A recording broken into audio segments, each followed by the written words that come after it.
Hello my dear friends, कैसे हैं आप सभी। स्वागत है आज के सेशन में। हम लोग रेडियो एक्टिविटी पार्ट 2 पढ़ रहे हैं और रेडियो एक्टिविटी में कुछ बातें रह गई हैं, उस पे हम लोग गौर करेंगे और फिर आगे बढ़ेंगे। तो पिछले क्लास में हम लोगों ने अल्फा बीटा गामा के बारे में पढ़ा है। जो रेडियो सक्रिय तत्व हैं, उससे जो निकलने वाली किरणें हैं उनको रेडियो सक्रिय तत्व कहते हैं और ये तीन प्रकार के होते हैं, अल्फा बीटा और गामा। अल्फा के बारे में पढ़ लिया, बीटा के बारे में पढ़ लिया, गामा के बारे में पढ़ लिया। अल्फा क्या है? तो हीलियम 2+ को अल्फा कहते हैं, या हीलियम आयन को अल्फा कहते हैं, या हीलियम न्यूक्लियस को अल्फा कहते हैं। बीटा क्या होता है? तो इलेक्ट्रॉन्स होते हैं। गामा क्या होते हैं? तो इलेक्ट्रोमैग्नेटिक वेव्स होते हैं। इस तरह से आपको चीज़ें याद रखनी है। रूपम यादव हमारे साथ जुड़ चुके हैं, ऋषभ यादव हैं, निशान, निशा कुमारी, राधे राधे, नपीना आज़ाद खान हमारे साथ हैं, वालेकुम अस्सलाम, मनोज कुमार हमारे साथ हैं, रंगुलू रंगुल हमारे साथ हैं।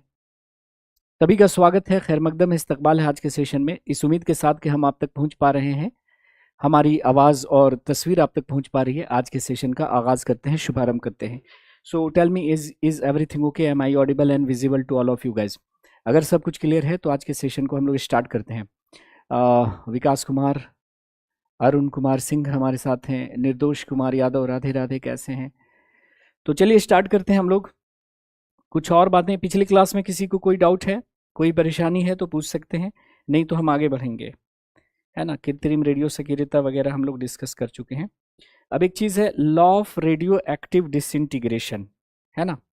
Law of radio active disintegration ये क्या कहता है उसको ज़रा देख लीजिए। क्या है? Law of radio active disintegration, radio सक्रिय विखंडन का नियम। क्या है? रेडियो सक्रिय विखंडन का नियम, विखंडन का नियम। आपके एग्जाम में बस इतना ही पूछेगा कि ये रेडियो सक्रिय विखंडन का नियम, law of radio active disintegration दिया था किसने? किसने दिया था? बस इतना ही पूछेगा। आप लोगों के एग्जाम की उतनी ही औकात है, तो हमें औकात में रह के पढ़ना चाहिए। जितना बैंडविड्थ है, जितना क्वेश्चन पूछा जाता है, उसी के दायरे में रहकर हमें पढ़ना चाहिए। निशा कुमारी कह रहे हैं कि नोट्स कैसे बनाएं? जैसे आपका मन करे, जिसमें आप कंफर्टेबल महसूस करते हैं, है ना। हमारे साथ बनाना चाहते हैं तो बनाइए, या फिर ये जो आपका पीडीएफ दे दिया जाता है उससे बना लीजिए। गुड़िया जायसवाल हमारे साथ हैं, वंदना राजपूत हैं, राधे राधे वंदना, कैसे हैं आप लोग? यादव सिंह साहब हैं, जय हिंद। तो इसको दिया था रदरफोर्ड और सॉडी ने, दो साइंटिस्ट हैं जिन्होंने law of radio active disintegration दिया था। एक तो रदरफोर्ड, जिन्होंने अल्फा पार्टिकल स्कैटरिंग एक्सपेरिमेंट किया था, रदरफोर्ड एंड सॉडी। क्या नाम है? Rutherford and सॉडी। बस इतना आपको याद रखना है, रदरफोर्ड एंड सॉडी। अब ये है क्या, इसको भी समझा देता हूं मैं, है ना। जब पढ़ ही रहे हैं तो थोड़ा इसको डिटेल से पढ़ लीजिए। Law of radio active disintegration, radio सक्रिय विखंडन का नियम, देने वाले गिवन बाई, तो उत्तर है आपका रदरफोर्ड एंड सॉडी। देखो ये लॉ क्या कहता है, एकदम सीधा साधा सा लॉ है।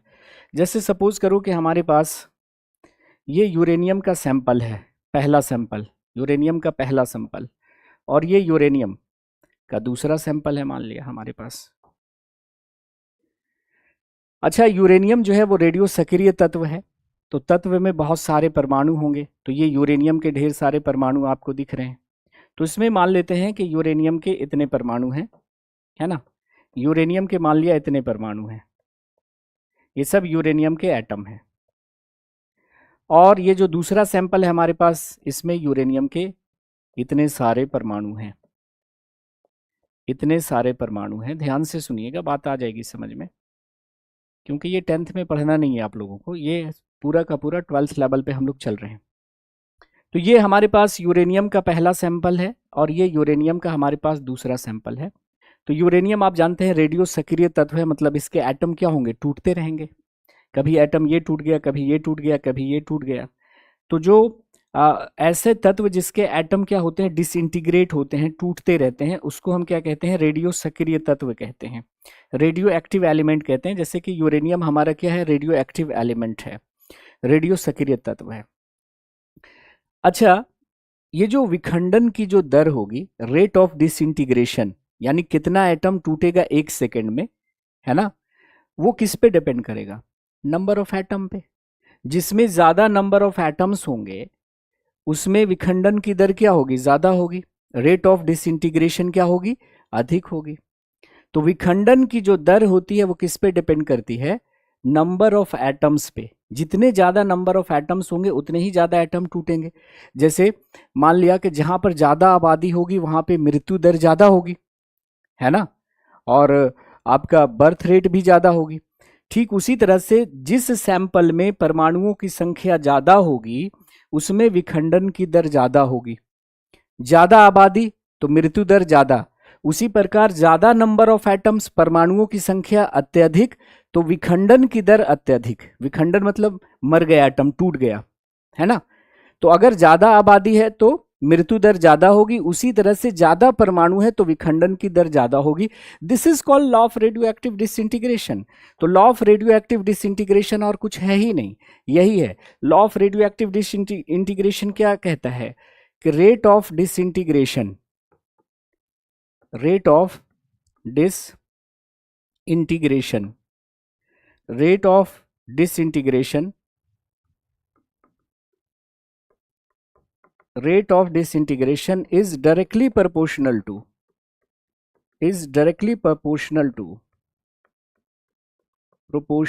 to number of atoms। अर्थात विखंडन की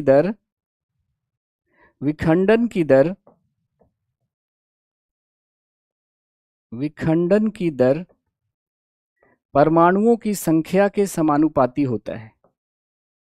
परमाणुओं की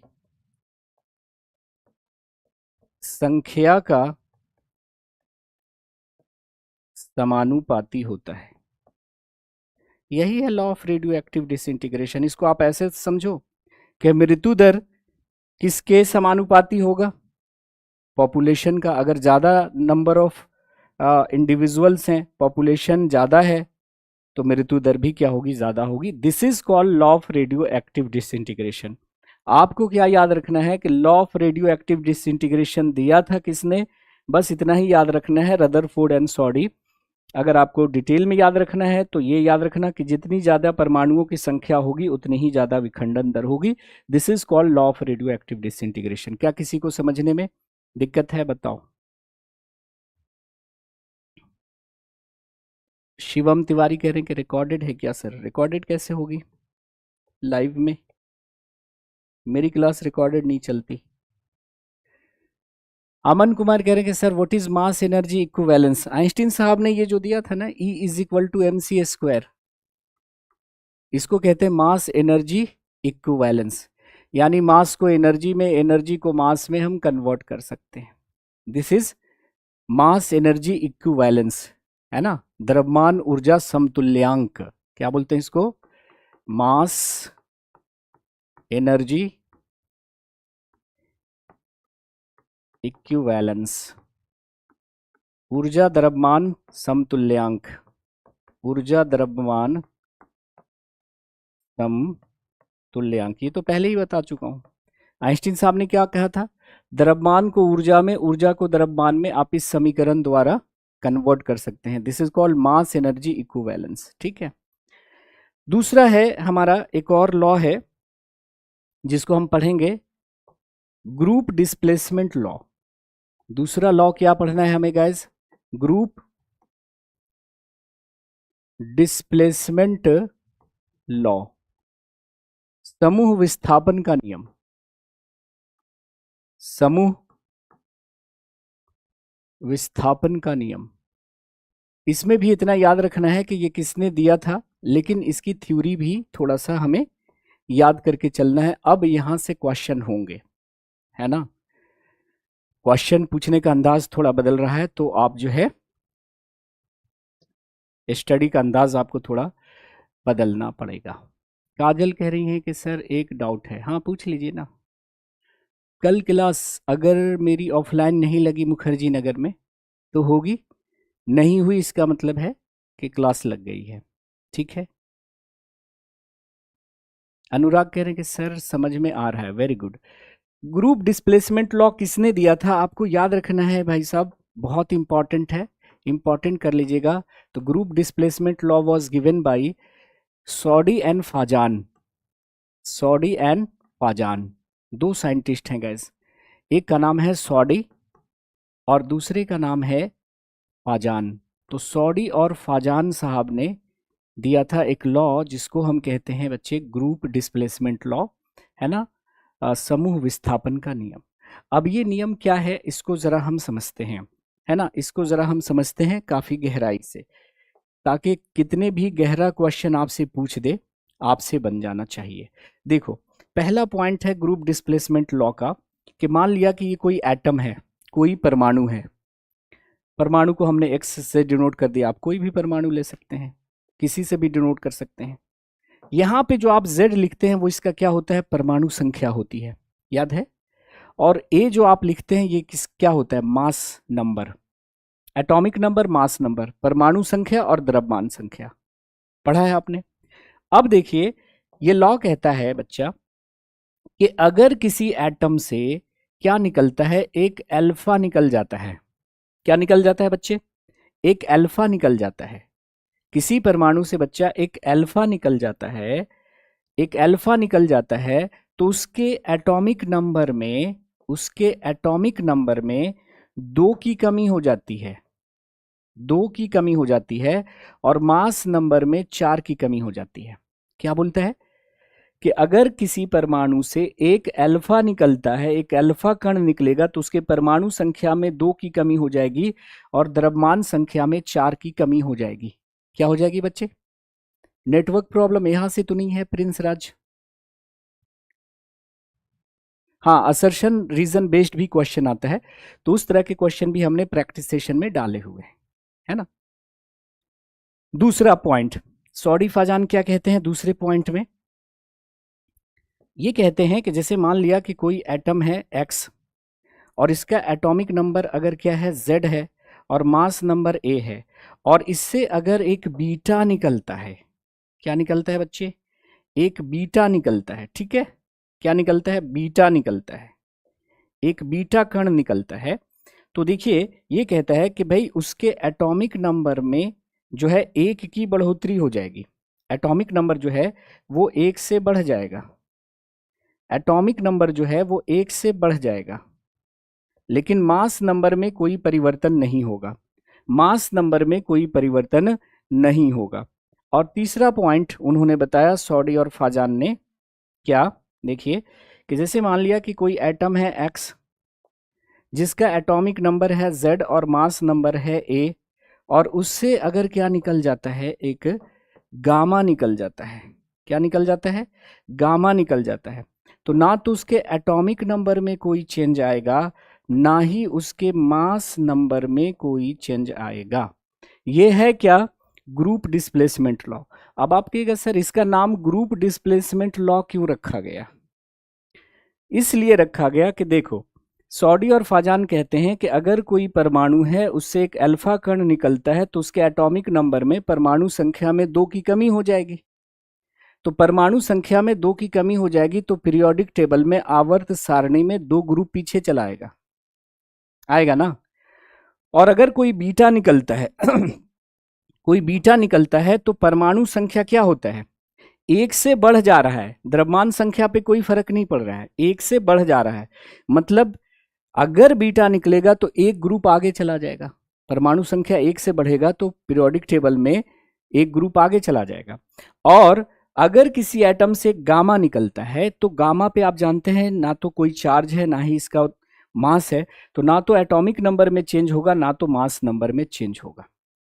जैसे मान लिया कि गामा न्यूट्रल होता है, ऐसे इसको समझिए, गामा क्या होता है, न्यूट्रल होता है, उदासीन होता है, तो वो बंदा जो न्यूट्रल है, जिसको आपसे कोई मतलब ही नहीं है, वो आपकी जिंदगी में रहे या चला जाए, आपकी जिंदगी पर कोई फर्क पड़ेगा क्या, आप कहोगे सर बिल्कुल फर्क नहीं पड़ेगा। तो वैसे ही गामा, गामा निकल गया, ना तो एटॉमिक नंबर चेंज हुआ ना तो मास नंबर चेंज हुआ, क्योंकि गामा न्यूट्रल था, इसको किसी से कोई मतलब ही नहीं है, उदासीन है दुनिया से, ना किसी की खुशी से मतलब ना किसी के गम से मतलब, उदासीन बंदा है, तो जिसको आपसे कोई मतलब ही नहीं है, अगर वो आपकी जिंदगी में है या चला जाए, उससे क्या फर्क पड़ता है।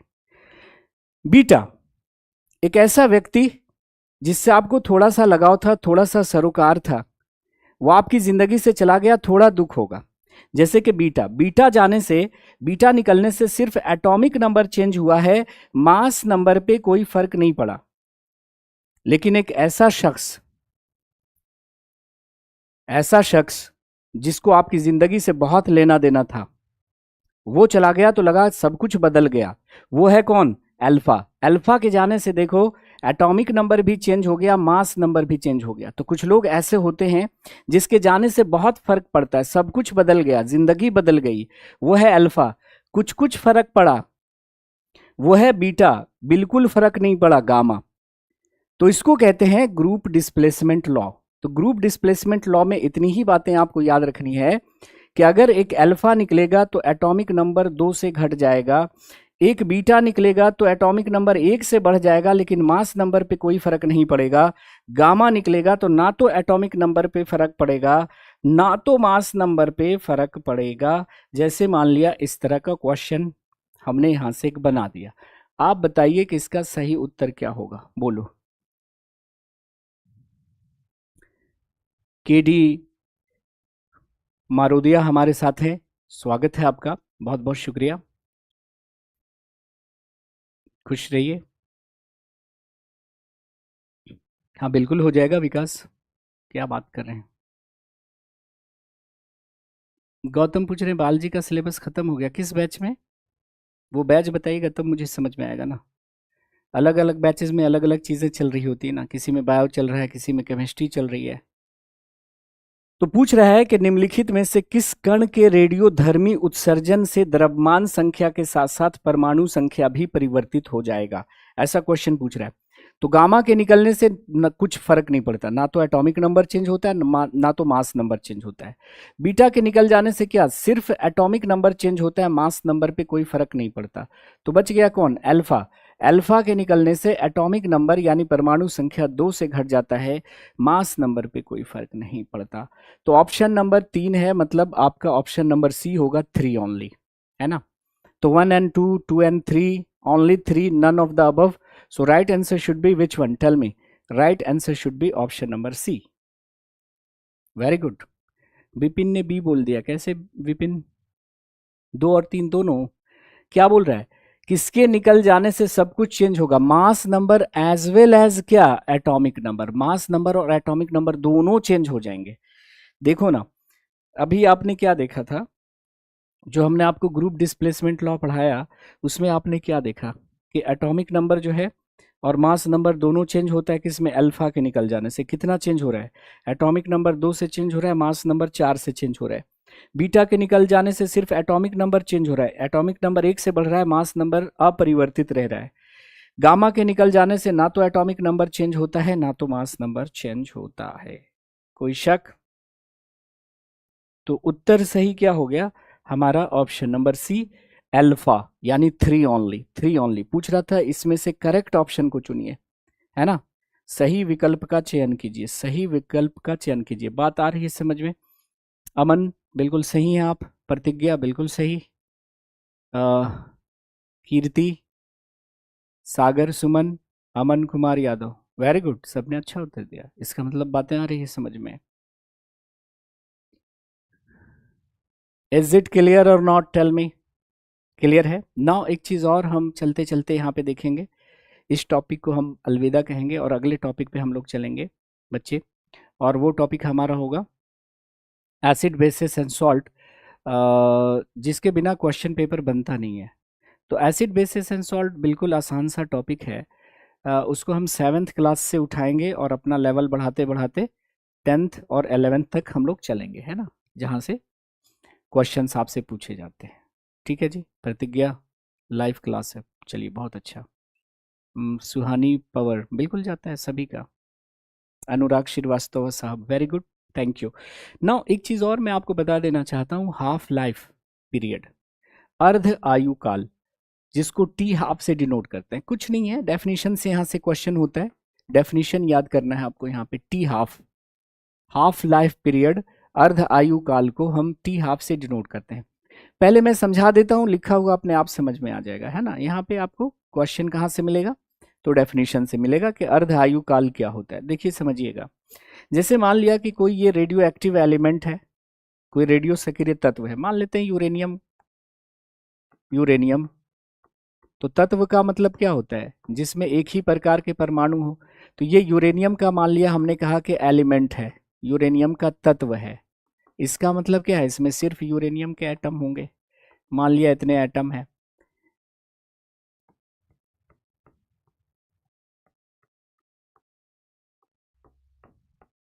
ठीक है, कितने एटम है जी, 20 एटम है, मान लेते हैं 20 एटम है इसमें। तो ये यूरेनियम का तत्व है, इसका मतलब इसमें यूरेनियम के एटम होंगे। ये सब क्या है, यूरेनियम के एटम है, यूरेनियम के एटम है। कितने एटम है, 20 एटम, 20 एटम्स, 20 परमाणु हैं यूरेनियम के। तो ये यूरेनियम का सैंपल है, यूरेनियम का एक तत्व है। जितने समय के बाद, जितने समय के बाद, जितने समय अंतराल के बाद इस सैंपल में मौजूद आधे एटम क्या हो जाएंगे, टूट जाएंगे। आधे एटम क्या हो जाएंगे गैस, टूट जाएंगे। उसको क्या बोलेंगे, उस समय अंतराल को टी हाफ कहेंगे। मतलब इसमें 20 एटम था, कितना बच गया, 1 2 3 4 5 6 7 8 9 और 10, 10 बच गया। तो कितने बच गए, 10 बच गए। तो जितने टाइम के बाद, जितने समय अंतराल के बाद, जितने टाइम इंटरवल के बाद किसी रेडियो सक्रिय तत्व में मौजूद परमाणुओं की संख्या विखंडित होकर प्रारंभिक संख्या की आधी रह जाती है। टोटल नंबर ऑफ एटम कितना था, 20 था, और अब टूट गया कितना, आधा खत्म हो गया टूटकर, कितना बचा, आधा बच गया। तो जितने समय अंतराल के बाद किसी रेडियो सक्रिय तत्व में उपस्थित परमाणुओं की संख्या विखंडित होकर उसकी प्रारंभिक संख्या की आधी रह जाती है, उस समय अंतराल को हम क्या कहते हैं, उस टाइम पीरियड को हम क्या बोलेंगे बच्चा, टी हाफ कहेंगे। क्या कहेंगे, टी हाफ कहेंगे। क्या मेरी ये बात समझ में आ गई, क्या कहेंगे, टी हाफ कहेंगे। जितने टाइम के बाद किसी रेडियो एक्टिव सैंपल में जितने एटम थे, आधे टूट गए, आधा बच गया, है ना, उस टाइम इंटरवल को हम क्या कहते हैं, टी हाफ कहते हैं। तो देखो यहाँ पे इसको लफ्जों में लिख दिया है, यहाँ पे हमने इशारों में लिखा है, यहाँ पे लफ्जों में देखिए, कहता है बच्चा कि वह समय अंतराल जिसमें किसी रेडियो सक्रिय तत्व में मौजूद परमाणुओं की संख्या विखंडित होकर प्रारंभिक संख्या की आधी रह जाती है, उस समय अंतराल को उस तत्व का अर्ध आयु काल कहा जाता है। अर्ध आयु काल कहा जाता है। तो अब इसकी रूह को आप समझ गए ना। तो अब ऑप्शन में रहेगा कि अर्ध आयु काल का मतलब क्या होता है। तो जितना बच गया है जितने समय अंतराल के बाद, या जितना विखंडित होकर आधा रह गया है, आधा विखंडित हो गया, आधा रह गया, उस समय अंतराल को हम टी हाफ कहेंगे। क्या किसी को समझने में कोई प्रॉब्लम है? मीठी भारद्वाज सर, कमेंट पब्लिक करने में बहुत प्रॉब्लम होता है। अभी सबको कमेंट दिखाई दे रहा है क्या, बताइए। सुधा यादव, हैंड रिटन नोट्स का क्या करेंगे, जो यहाँ पे है वो बनाइए, छोड़ दीजिए। विशाल कुमार देख पा रहे हैं, वेरी गुड। हाँ 100%, 50%, 25% ऐसा चलेगा, निर्दोष। सबको कमेंट दिख रहा है, मैंने ही पब्लिक करवा दिया था, उसको प्राइवेट करवा देंगे, कोई दिक्कत नहीं है। बाकी क्लासेस में आपको कमेंट एक दूसरे के नहीं दिखेंगे। पब्लिक कमेंट करवा देने से आपस में ही बच्चे बात करने लगते हैं, है ना, हाय हेलो करना शुरू कर देते हैं, इसीलिए कमेंट को पब्लिक कर दिया जाता है।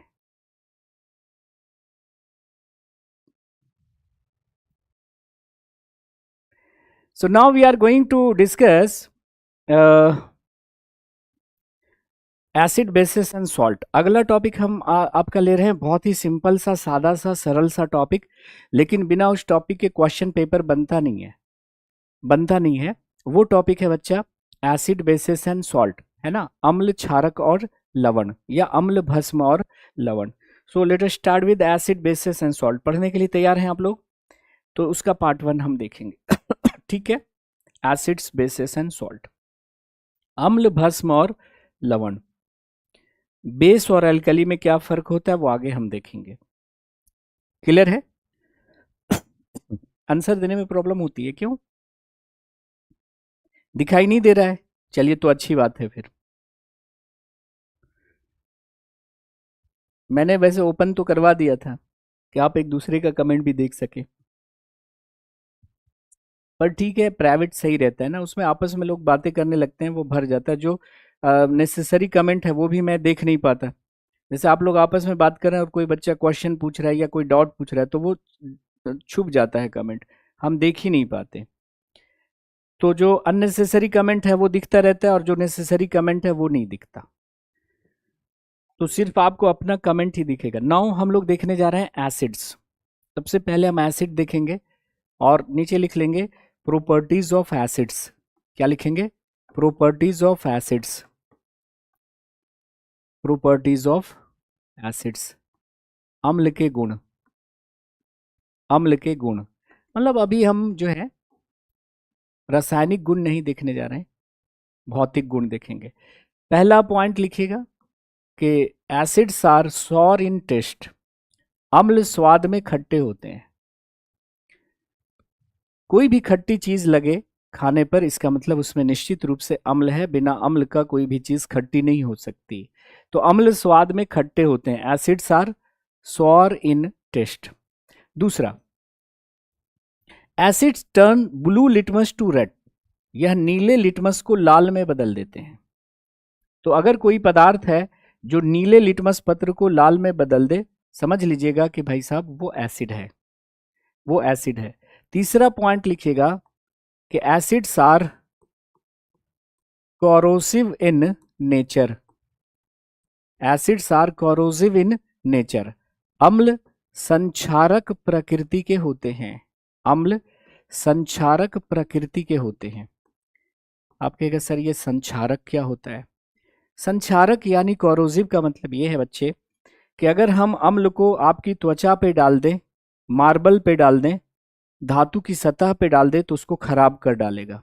संक्षारक का मतलब क्या होता है? एसिड को आप अपने त्वचा के ऊपर डाल के देखिए, समझ में आ जाएगा संक्षारक का मतलब क्या होता है, मतलब जला डालेगा। तो अम्ल को आपकी अपनी त्वचा पे डाल दें या हम किसी मार्बल के सरफेस पर डाल दें या धातु की सतह पे डाल दें तो उसको खराब कर डालता है, जला डालता है, उसकी ऊपरी सतह को खराब कर डालता है। इसको बोलते हैं कोरोसिव इन नेचर, है ना। तो पहला पॉइंट लिखेंगे कि अम्ल स्वाद में खट्टे होते हैं, अम्ल नीले लिटमस को लाल में बदल देते हैं और अम्ल संक्षारक प्रकृति के होते हैं। Acids are corrosive in nature. तीसरा पॉइंट लिखिएगा कि अम्ल के जलीय घोलों से विद्युत धारा प्रवाहित होती है। इसका क्या मतलब है अभी एक्सप्लेन करूंगा। एक्वस सॉल्यूशन, एक्वस सॉल्यूशन मतलब समझ में आ रहा है? एसिड में आपने पानी मिला दिया है, तो एसिड में पानी मिला देने के बाद जो घोल बनता है उसको क्या बोलते हैं? एक्वस सॉल्यूशन, अर्थात जलीय घोल। तो अम्ल के जलीय घोलों से विद्युत धारा प्रवाहित होती है। अभी इसको एक्सप्लेन करूंगा, लिख लीजिए। उसके बाद आ जाइए, सॉरी ये चौथा पॉइंट हो जाएगा। पांचवा पॉइंट होगा कि अम्ल को जल में घोलने पर H+ देते हैं, है ना। तो अम्ल को जल में घोलने पर H+ प्रदान करते हैं। अम्ल को जल में घोलने पर H+ प्रदान करते हैं। ये कौन सा पॉइंट हो गया बच्चे? ये हो गया पांचवा पॉइंट। तो पहला पॉइंट था अम्ल स्वाद में खट्टे होते हैं, ब्लू लिटमस को लाल करते हैं, अम्ल संक्षारक प्रकृति के होते हैं, अम्ल के जलीय घोलों से विद्युत धारा प्रवाहित होती है और अम्ल को जल में घोलने पर H+ प्रदान करते हैं। फॉर एग्जाम्पल देखिए कि अगर हमने HCl को पानी में घोला, HCl क्या है? हाइड्रोक्लोरिक अम्ल है, HCl, और इस HCl को हमने पानी में घोल दिया। क्या किया बच्चा? पानी में घोल दिया। तो ये एसिड टूट कर, है ना, क्या देगा? H+ और Cl- देगा। इस H+ को हम क्या कहते हैं? हाइड्रोजन आयन कहते हैं। इस H+ को हम क्या कहते हैं बच्चे? हाइड्रोजन आयन कहते हैं। क्या कहते हैं? Hydrogen ion. अर्थात हम कह सकते हैं कि वो सारे पदार्थ जिसको पानी में घोलने पर हमें H+ दे, उन पदार्थों को हम क्या कहेंगे? एसिड कहेंगे। तो लास्ट पॉइंट आपने क्या लिखा कि अम्ल को जल में घोलने पर, ये पानी में घोल दिया, HCl hydrochloric acid plus H2O मतलब पानी में घोल दिया, तो एसिड डिसोसिएट होकर, है ना, अपघटित होकर आपको क्या देगा, H प्लस और Cl माइनस देगा। तो आपने क्या लिखा कि अम्ल को जल में घोलने पर क्या देगा, H plus ion. Acids provide H plus when dissolved in water, अम्ल को जल में घोलने पर क्या देगा, H प्लस देगा। और H प्लस को हम क्या कहते हैं, हाइड्रोजन आयन कहते हैं। जैसे यहाँ पे आपको दिख रहा होगा कि HCl को आपने पानी में घोला तो टूट कर क्या दिया, H प्लस और Cl माइनस दिया। लेकिन यहाँ से सवाल ऐसा नहीं पूछा गया, एक बड़ा विचित्र सा सवाल पूछ लिया गया कि जलीय घोलों में, मतलब एक्वस सॉल्यूशन में H प्लस किस रूप में एग्जिस्ट करता है, किस रूप में मौजूद होता है, बताइए। ये जो H प्लस है जलीय घोलों में किस रूप में उपस्थित रहता है। तो देखिएगा ये जो H प्लस बना है ना, HCl टूटा और क्या बना, H प्लस और Cl माइनस में टूट गया। ये H प्लस तुरंत ही वाटर से रिएक्शन करता और बना लेता है क्या, H3O प्लस। इस H3O प्लस को हम क्या कहते हैं, हाइड्रोनियम आयन कहते हैं। क्या कहते हैं, हाइड्रोनियम आयन कहते हैं। क्या कहते हैं, हाइड्रोनियम आयन। तो अगर क्वेश्चन ये पूछा जाता है कि H प्लस जलीय घोलों में किस रूप में उपस्थित रहता है, तो आप कहेगा सर हाइड्रोनियम आयन के रूप में उपस्थित रहता है। ये H प्लस जो है ना तुरंत पानी से रिएक्शन करेगा, तो H2O में H प्लस जुड़ेगा तो क्या बना लेगा, H3O प्लस। और इस H3O प्लस को हम क्या कहते हैं बच्चे, हाइड्रोनियम आयन। तो ये थोड़ा सा टफ क्वेश्चन हो गया आप लोगों के लेवल के लिए। क्वेश्चन क्या था, हाइड्रोजन आयन जलीय घोलों में किस रूप में उपस्थित रहता है, तो आप क्या कहिएगा, हाइड्रोनियम आयन के रूप में उपस्थित रहता है। VVI कर लीजिएगा, इसको इंपॉर्टेंट कर लीजिएगा। तो सिर्फ हमें पढ़ते नहीं जाना है थ्योरी को, हमें ये भी देखते चलना है कि यहाँ से क्वेश्चन किस तरह का बन सकता है, किस अंदाज का क्वेश्चन बन सकता है। आइए हम बात करते हैं इसकी। हमने फोर्थ पॉइंट की बात थोड़ी करनी है। फोर्थ पॉइंट कहता है कि अम्ल के जलीय घोलों से विद्युत धारा प्रवाहित होती है।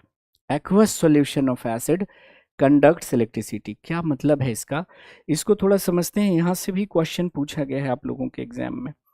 देखिए, जैसे सपोज करें कि हमारे पास एक बीकर है और बीकर में हमने क्या लिया है, बीकर में हमने लिया है डिस्टिल्ड वाटर। ध्यान से सुनिएगा, देखो क्वेश्चन कैसे कैसे निकालता है ये लोग। हमें जो है उसके साइकोलॉजी को पकड़ना पड़ेगा एग्जामिनर के। ये हमारे पास क्या है, एक बीकर में हमारे पास है डिस्टिल्ड वाटर। क्या है बच्चा, डिस्टिल्ड वाटर है। डिस्टिल्ड वाटर को शुद्ध हिंदी में हम क्या कहते हैं, आसूत जल कहते हैं। आसूत जल, डिस्टिल्ड वाटर को हिंदी में क्या बोलेंगे, आसूत जल। इस वाटर में हमने क्या किया, एक वायर को ऐसे डाला और इस वायर से यहाँ पर हमने बैटरी कनेक्ट की, एक स्विच लगाया और एक बल्ब इससे कनेक्ट कर दिया और इस वायर का दूसरा सिरा इस लिक्विड में डाल दिया, है ना। ये बैटरी का पॉजिटिव टर्मिनल है, ये नेगेटिव टर्मिनल है, ठीक है। अब ये जो है बल्ब नहीं जलेगा, बल्ब नहीं जलेगा। क्यों, क्योंकि डिस्टिल्ड वाटर आपने पढ़ा होगा कि डिस्टिल्ड वाटर इलेक्ट्रिसिटी का कंडक्टर नहीं होता, है ना। ये इलेक्ट्रिसिटी का कंडक्टर नहीं होता, इलेक्ट्रिसिटी को कंडक्ट नहीं करेगा। डिस्टिल्ड वाटर से विद्युत धारा प्रवाहित नहीं होती। पूछिएगा क्यों, क्योंकि डिस्टिल्ड वाटर में फ्री आयंस नहीं होते, मुक्त आयन नहीं होते। आपने फिजिक्स में पढ़ा होगा कि वो पदार्थ विद्युत का, उन पदार्थों से विद्युत धारा प्रवाहित होती है जिसमें मुक्त आयन होते हैं, फ्री आयन होते हैं, है ना। तो डिस्टिल्ड वाटर में फ्री आयंस नहीं होने के कारण, मुक्त आयन नहीं होने के कारण ये विद्युत का चालक नहीं होता।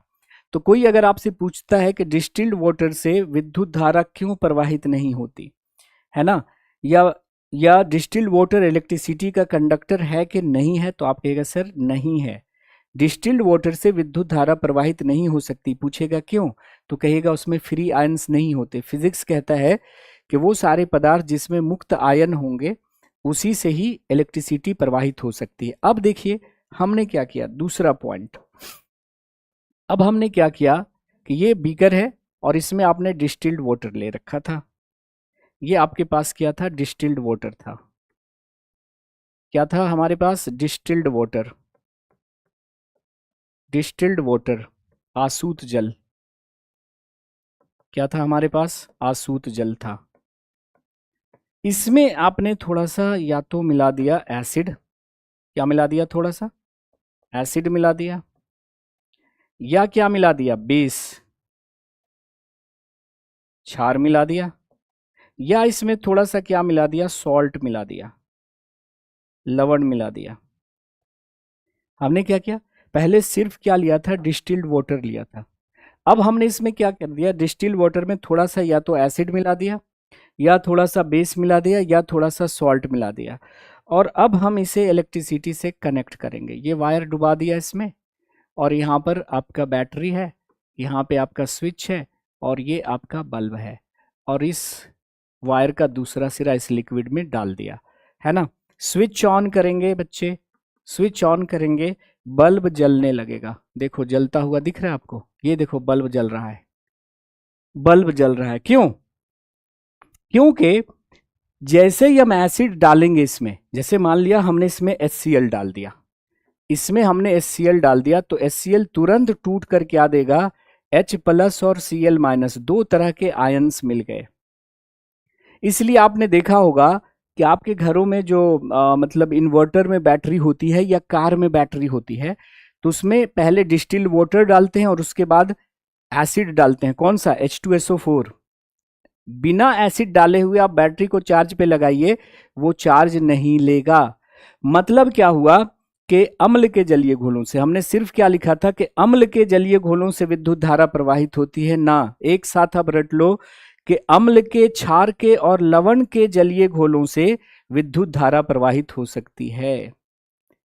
तो अम्ल के जलीय घोलों से, क्षार के जलीय घोलों से, लवण के जलीय घोलों से विद्युत धारा प्रवाहित होती है ना, विद्युत धारा प्रवाहित होती है। तो डिस्टिल्ड वाटर में फ्री आयंस नहीं थे, या आप एसिड डाल दो या बेस डाल दो या सॉल्ट डाल दो, फ्री आयंस आपको मिल जाएंगे। जैसे एसिड आपने डाला, HCl डाल दिया, तो टूटकर दो तरह के आयंस मिले। आयंस मतलब क्या, वो पदार्थ जिस पर कोई चार्ज हो, एटम या ग्रुप ऑफ एटम जिस पर कोई चार्ज हो, उसको हम आयन कहते हैं।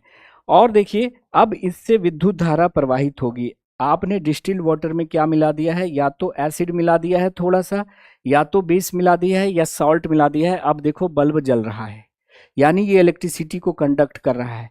एक चीज यहाँ पे मैं यहीं पे कनेक्ट करके आपको बता देना चाहता हूँ। देखो वो सारे द्रव, वो सारे लिक्विड जो इलेक्ट्रिसिटी को कंडक्ट करते हैं, जिससे इलेक्ट्रिसिटी पास होती है, ऐसे द्रव को हम कहते हैं इलेक्ट्रोलाइट्स। क्या कहते हैं, इलेक्ट्रोलाइट कहते हैं। क्या कहेंगे, क्या कहेंगे, इलेक्ट्रोलाइट कहेंगे बच्चा। शुद्ध हिंदी में इसको कहते हैं विद्युत अपघट्ट। शुद्ध हिंदी में क्या बोलेंगे, विद्युत अपघट्ट कहेंगे। ठीक है, बात आ रही समझ में। तो वैसे तरल, वैसे द्रव जिससे विद्युत धारा प्रवाहित हो सकती है, उसको इलेक्ट्रोलाइट कहते हैं। जैसे कि डिस्टिल वाटर में एसिड मिला दिया, अब इससे इलेक्ट्रिसिटी पास कर सकती है, तो इसको हम क्या कहेंगे, इलेक्ट्रोलाइट। इस घोल को हम क्या बोलेंगे, इलेक्ट्रोलाइट बोलेंगे। तो पानी और अम्ल के घोल को अब हम इलेक्ट्रोलाइट बोलेंगे, पानी और बेस के घोल को भी इलेक्ट्रोलाइट बोलेंगे, डिस्टिल वाटर और मतलब नमक के घोल को भी हम क्या कहेंगे, इलेक्ट्रोलाइट कहेंगे। क्यों, क्योंकि इससे इलेक्ट्रिसिटी पास होगी। तो ये चौथा पॉइंट सबकी समझ में आ गया क्या, चौथा पॉइंट सबकी समझ में आया क्या, कि एक्वस सॉल्यूशन कंडक्ट्स इलेक्ट्रिसिटी, अम्ल के जलीय घोलों से विद्युत धारा प्रवाहित होती है। दूसरा पॉइंट कि भाई डिस्टिल्ड वाटर इलेक्ट्रिसिटी का कंडक्ट होता है कि नहीं, कंडक्टर होता है कि नहीं, बोलिएगा नहीं। क्यों, उसमें फ्री आयंस नहीं होते। हर एग्जाम के लिए निकेश,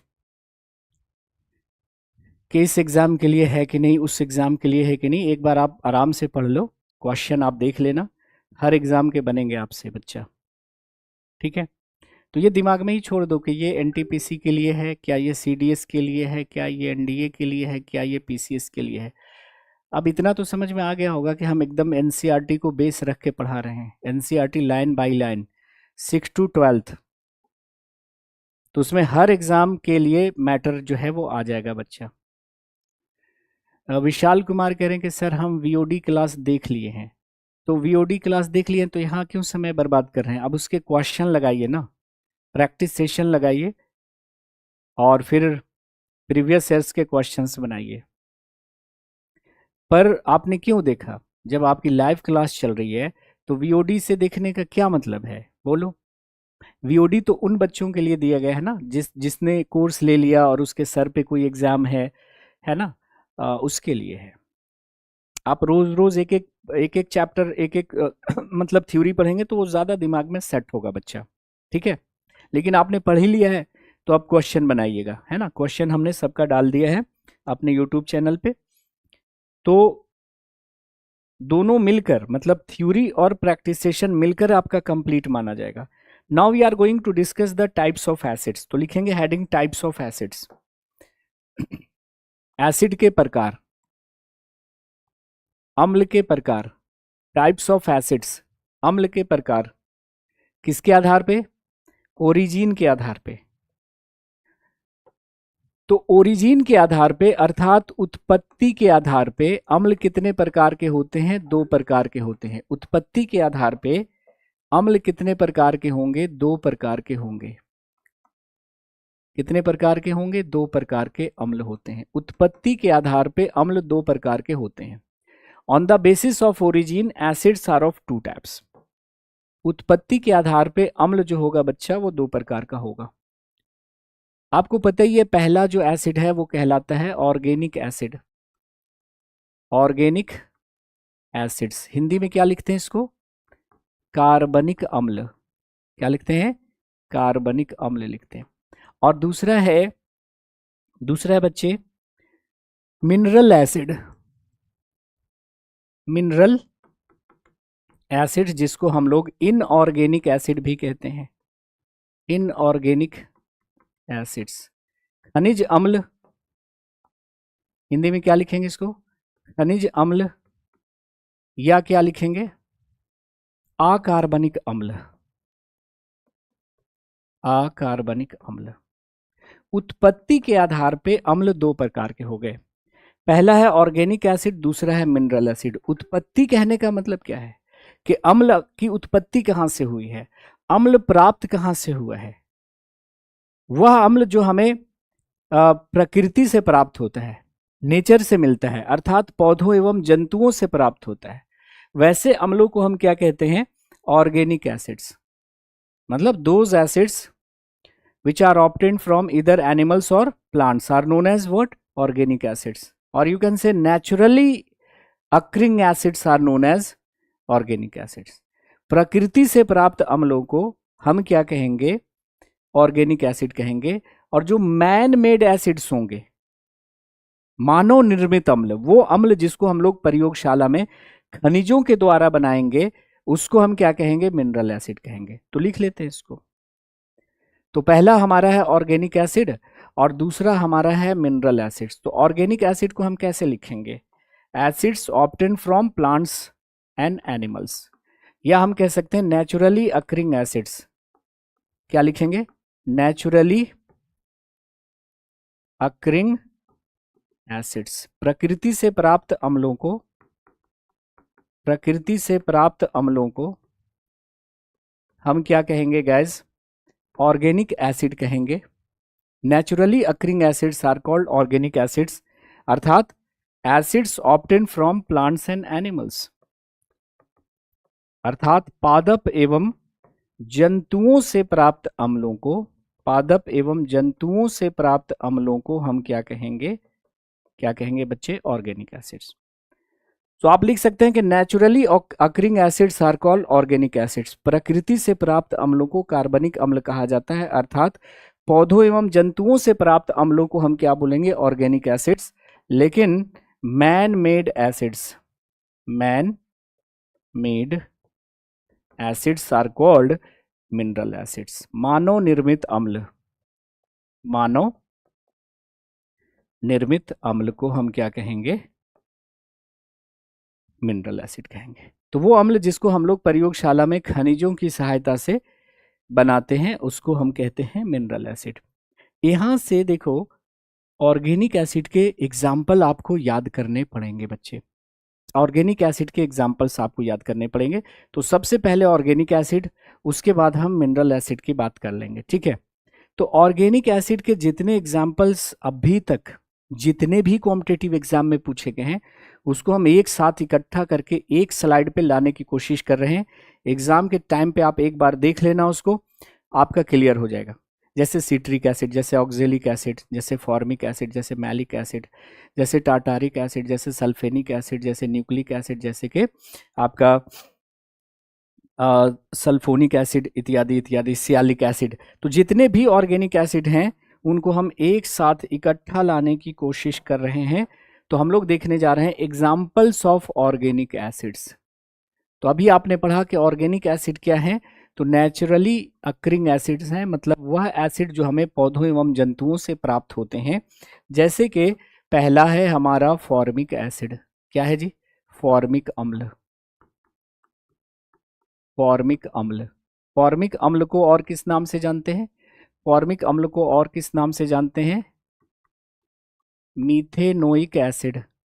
दूसरा नाम इसका क्या है, मीथेनोइक एसिड, मीथेनोइक अम्ल। फॉर्मूला इसका वैसे याद रखने की जरूरत नहीं है, हल्का सा छोटा सा फॉर्मूला है तो लिख सकते हैं आप HCOOH। तो जो फॉर्मिक एसिड होती है वो कहाँ कहाँ पाई जाती है बच्चे, तो आपने देखा होगा चींटी के डंक में। तो चींटी का डंक, मधुमक्खी का डंक,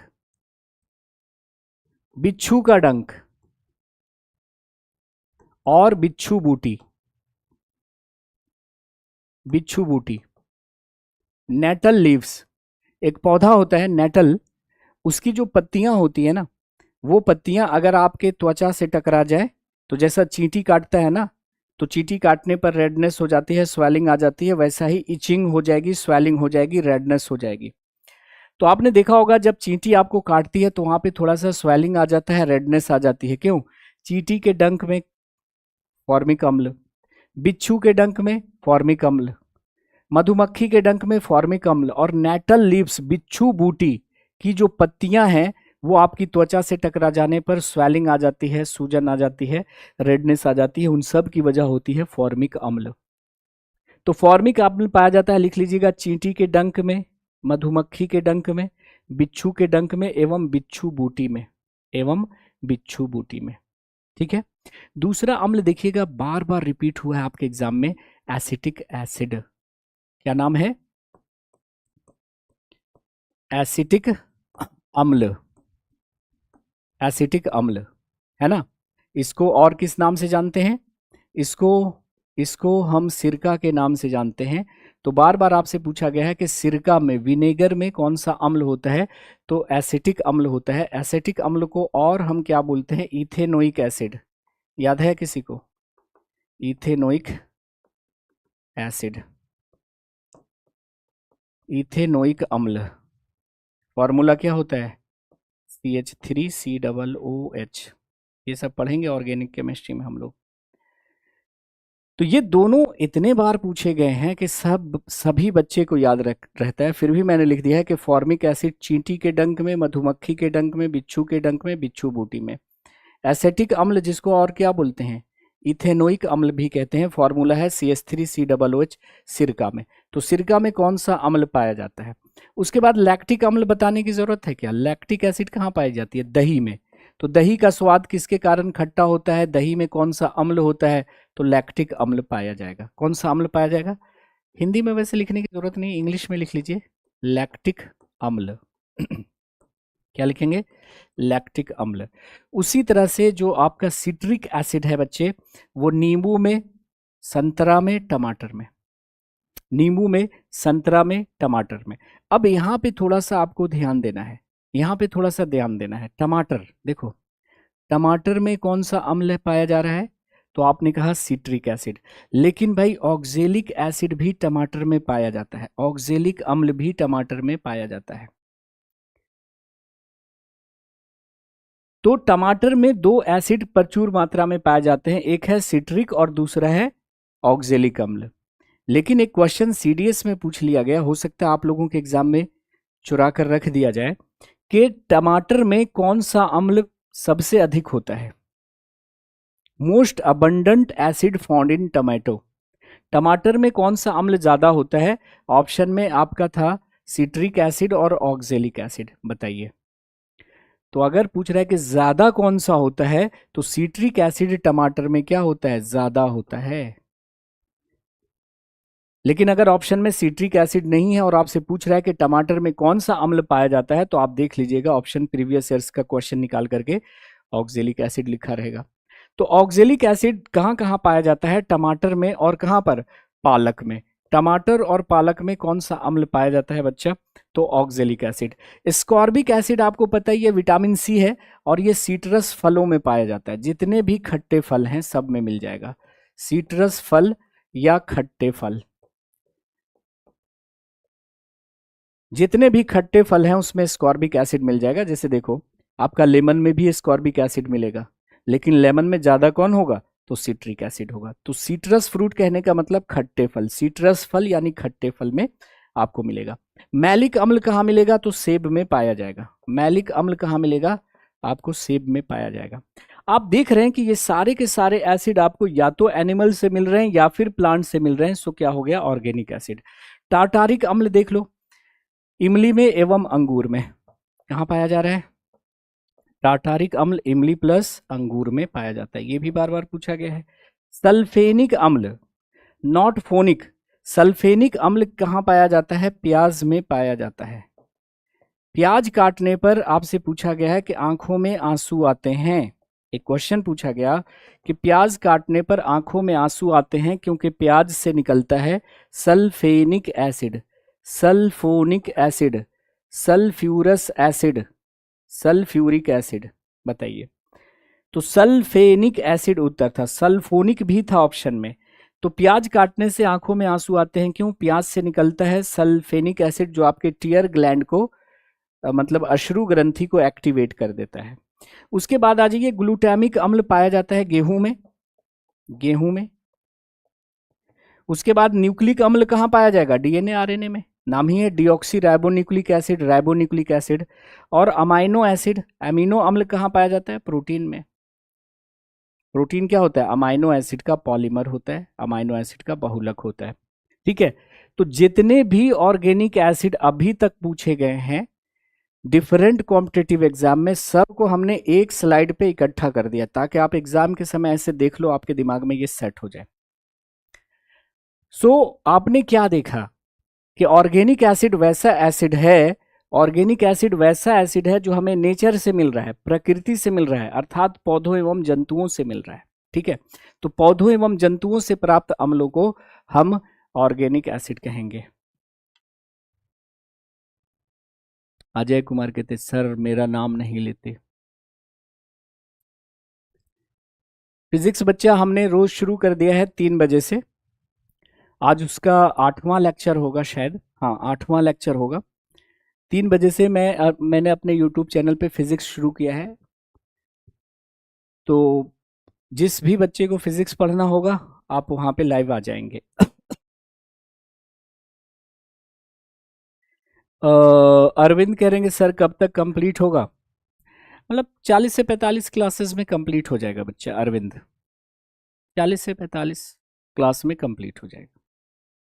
क्यों जल्दी है क्या, वीडियो क्वालिटी डीप है, मतलब ज्यादा बढ़िया नहीं दिख रहा है क्या, फेड दिख रहा है क्या।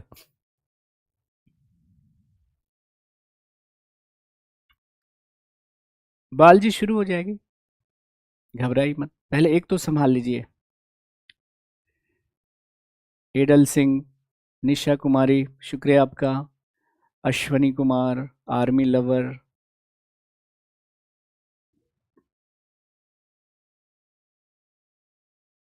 हम बिल्कुल बेसिक से चलेंगे। मैं ये मान के चलता हूँ कि आपको केमिस्ट्री नहीं आती बिल्कुल, है ना। तो पुराने जो भी हैं आपके, जो भी चैप्टर फिनिश हो गया है उसका आप लोग क्या करेंगे, उसका आप लोग क्वेश्चन बना लेंगे यूट्यूब चैनल से। हमारा यूट्यूब चैनल मैं पहले ही बता चुका हूँ, जो बच्चे नए जुड़े हैं उनको बता दूँ कि जो हमारा यूट्यूब चैनल है वो है साइंस बाई ज़ुबैर एहसानी के नाम से। फेसबुक और इंस्टा पे मैं ज़ुबैर एहसानी के नाम से हूँ, और टेलीग्राम हमारा है साइंस का सुरूर। आप यूट्यूब चैनल हो या सोशल मीडिया चैनल हो, जिससे भी आप जुड़ना चाहते हैं, इस बार कोड को स्कैन करेंगे, आप वहाँ पे पहुँच जाएंगे। ठीक है, एक बार मैं दिखा देता हूँ फिर से कि कैसे आपको प्रैक्टिस सेशन लगाने हैं, ताकि आपको थोड़ी आसानी हो जाए। आपको यूट्यूब पे जाना है और यहाँ पे लिखना है साइंस। तो जैसे ही आप साइंस लिखेंगे, साइंस बाई, तो आपको नीचे लिख कर दिखने लगेगा साइंस बाई ज़ुबैर एहसानी। अगर आप मोबाइल में देख रहे हैं, एक बार और टैप करेंगे ऐसे, तो टैप करने के बाद ये ऐसे दिखने लगेगा, home video short playlist. Playlist में आप जाइएगा, तो प्लेलिस्ट में जाने के बाद आपको यहाँ पे दिख रहा है केमिस्ट्री का प्रैक्टिस सेशन, यहाँ पे बायो का प्रैक्टिस सेशन, और यहाँ पे देखो ये फिजिक्स का फालूदा करके हमने स्टार्ट किया है। तो फिजिक्स में हमने स्टार्ट किया है रिफ्रैक्शन ऑफ लाइट, यानी लाइट हमने स्टार्ट किया है। आज 8वीं क्लास होने वाली है उसकी। ठीक है, तो पीछे वाला देख लीजिएगा, तब समझ में बातें आएंगी। तो ये केमिस्ट्री के प्रैक्टिस सेशन में आपको जाना है, और जैसे हमने एटॉमिक स्ट्रक्चर पढ़ लिया है तो एटॉमिक स्ट्रक्चर का प्रैक्टिस सेशन लगा लीजिए। रेडियो एक्टिविटी पढ़ लिया है तो रेडियो एक्टिविटी का प्रैक्टिस सेशन लगा लीजिए। न्यूक्लियर रिएक्शन ऑलरेडी हम लोग पढ़ चुके हैं। रेडियो एक्टिविटी आज ही खत्म हुआ है, तो रेडियो एक्टिविटी का प्रैक्टिस सेशन आपको क्या करना है, ऐसे करके लगा लेना है ना। जैसे ग्रुप डिस्प्लेसमेंट लॉ का क्वेश्चन है, ग्रुप डिस्प्लेसमेंट लॉ किसने दिया है ना, तो इनकी फोटो भी लगा दी है मैंने, कि मैडम क्यूरी को 2 क्षेत्रों में नोबेल प्राइज कब कब मिला है ना, वो सारा हमने यहाँ पे लिख दिया है। तो इस तरह से जो क्वेश्चन है आपको मिल जाएगा यहाँ पे। तो टॉपिक वाइज हमने सारा तैयारी आपके लिए पहले से ही कर रखी है। अब जैसे हम एसिड बेसिस एंड सॉल्ट अभी पढ़ रहे हैं बच्चा, तो इसका क्वेश्चन मैंने पहले ही इस पे डाल दिया है। ठीक है, तो जैसे ही एसिड बेसिस एंड सॉल्ट आपका खत्म होगा, जैसे देखिए अभी एक क्वेश्चन आप बना के देख सकते हैं।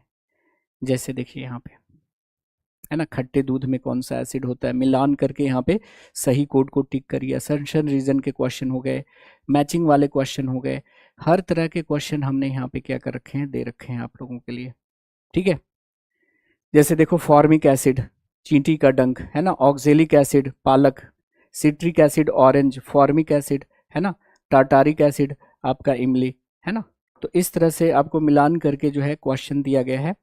और ये जो है स्टेटमेंट बेस्ड क्वेश्चन, जो भी अभी लेटेस्ट पैटर्न चल रहा है, हमने उसको मद्देनज़र रखते हुए सारे क्वेश्चन आपके लिए फ्री ऑफ कॉस्ट डाले हैं। तो आप करियर विल की तरफ से हमारे यूट्यूब चैनल को एक उपहार समझो, और क्वेश्चन बनाते जाना। जैसे जैसे थ्योरी कंप्लीट होती जाएगी, उसके प्रैक्टिस सेशन भी आप लगाते जाओगे, तो केमिस्ट्री में कोई दिक्कत नहीं रहेगी। तो चलिए मिलते हैं अगले सेशन में बच्चे। नेक्स्ट क्लास में हम लोग बात करेंगे कि मिनरल एसिड क्या होता है, इत्यादि इत्यादि, है ना। सीडीएस के सारे क्वेश्चन बन जाएंगे बच्चे। पिछला एनडीए का देखा, एक भी क्वेश्चन बाहर नहीं था। तो जो मैंने पहले पढ़ा रखा है वो नोट्स देख लो, और इस साल सीडीएस एनडीए का जो भी क्वेश्चन पूछा है, एक क्वेश्चन आप मुझे बता दो जो हमारे नोट से बाहर था। सिंगल क्वेश्चन मैं बोल रहा हूँ सीडीएस और एनडीए का। सीडीएस और एनडीए मैं ही पढ़ाता हूँ यहाँ पे, उस बैच में भी। तो सीडीएस और एनडीए को जो मैंने पढ़ा रखा है बच्चे, और जो क्वेश्चन पेपर आया है ना, वो उन बच्चों को तो मैंने पहले पढ़ाया है। उसके नोट्स उठा के देख लो, एक क्वेश्चन मुझे बाहर दिखा दो। मैं एक सिंगल क्वेश्चन की बात कर रहा हूँ जो मेरे नोट से बाहर आया हो। तो आप आराम से पढ़ लो, टेंशन मत लो, हो जाएगा आपका। ठीक है, चलिए मिलते हैं अगले सेशन में। Have a nice day, take care, bye bye, जय हिंद, thank you very much, see you again.